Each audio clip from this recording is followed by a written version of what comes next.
Supply kan bagas kan National Food Authority Camarines Sur daina subuot bastante en kasong kaipuhan sa oras nin kalamidad. Ahensya may pangapudan sa mga paraoma. Uyan report.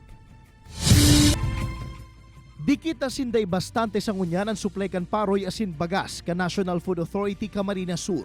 Inian pigtawang duon ni NFA Camarines Sur Branch Manager Romeo Ocampo sa ibong kan panahon ni anihan kan paroy ngunya na bulan hasta sa bulan nin Hunyo.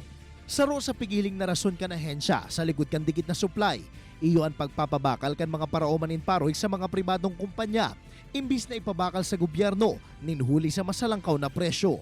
Palagi kong pinapakiusap sa mga farmers organization na sana kahit bataas ang presyo sa labas kasi pumapatak ng 1950 ang presyo sa labas, at least 10% man lang ang kanilang mga local produce may pasa nila sa NFA para ma-maintain namin yung buffer stock.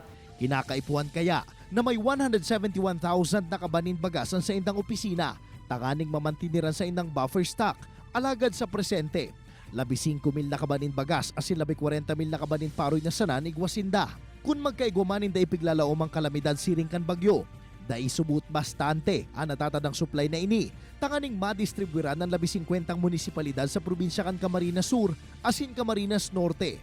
Sabi sa man kan Republic Act 11203 o Rice Tarification Law, urug pang pigdodoble ka nasambit na ahensya sa indang espuwerso na matabangan ng mga lokal na paraoma na may pabakalan sa indang mga paroy sa rasonableng presyo.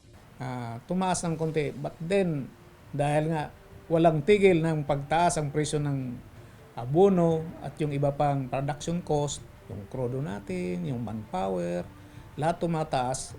Kaya dumadaing yung mga local farmers natin na sana itaas naman yung presyo ng palay. Mientras tanto, sa maarabot na bulan, nakatalaan man na magpadara sa NFA Camarines Sur, nilabi 30,000 na kabanin bagas ang NFA Region 3 como ayuda sa nairiris yung kakulangan kay ni sa probinsya.